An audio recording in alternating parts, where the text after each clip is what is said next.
1991 തമിഴ്നാട്ടിലെ ശ്രീ പെരുമ്പത്തൂരിലെ ഇലക്ഷൻ പ്രചരണത്തിൽ എത്തുന്ന രാജീവ് ഗാന്ധിയെ സ്വീകരിക്കാൻ എത്തിയ വൻ ജനാവലി. ബുള്ളറ്റ് പ്രൂഫ് കാറിൽ നിന്നും ചുവന്ന പരവതാനി വിരിച്ച നടപടിയിലൂടെ രാജീവ് സെക്യൂരിറ്റിക്ക് നടുവിലൂടെ തയ്യാറാക്കി വെച്ച സ്റ്റേജിലേക്ക് നടക്കും. പുഷ്പഹാരങ്ങളും പൂച്ചെണ്ടുകളുമായി സെക്യൂരിറ്റി ചെക്കിംഗ് കഴിഞ്ഞ് കാത്തു നിൽക്കുന്ന ആരാധകരുടെ സ്വീകരണങ്ങൾ ഏറ്റുവാങ്ങി നടന്ന രാജീവ് ഗാന്ധിയുടെ മുന്നിൽ പുഷ്പഹാരവുമായി ഒരു 14 വയസ്സുകാരി പെൺകുട്ടി വരുന്നു. രാജീവിന്റെ കാൽപാദം തൊട്ട് വന്ദിക്കാനായി കുനിയുന്നു. അവളോടൊപ്പം രാജീവിന്റെ ശരീരവും കുനിഞ്ഞു. ഒരു നിമിഷം ഒരു ഉഗ്രസ്ഫോടനം.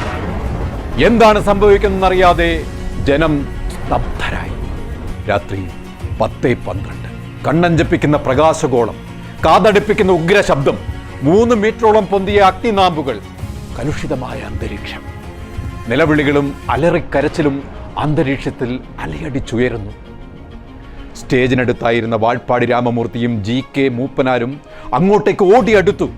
മുണ്ടുമടക്കി കുത്തി പുകപടലം വകഞ്ഞു മാറ്റി നോക്കിയ മൂപ്പനാർ കണ്ടത് ചിതറത്തെറിച്ച കരിഞ്ഞ മാംസത്തുണ്ടുകളുമായി രാജീവ് ഗാന്ധി കൊല്ലപ്പെട്ടു കിടക്കുന്നു.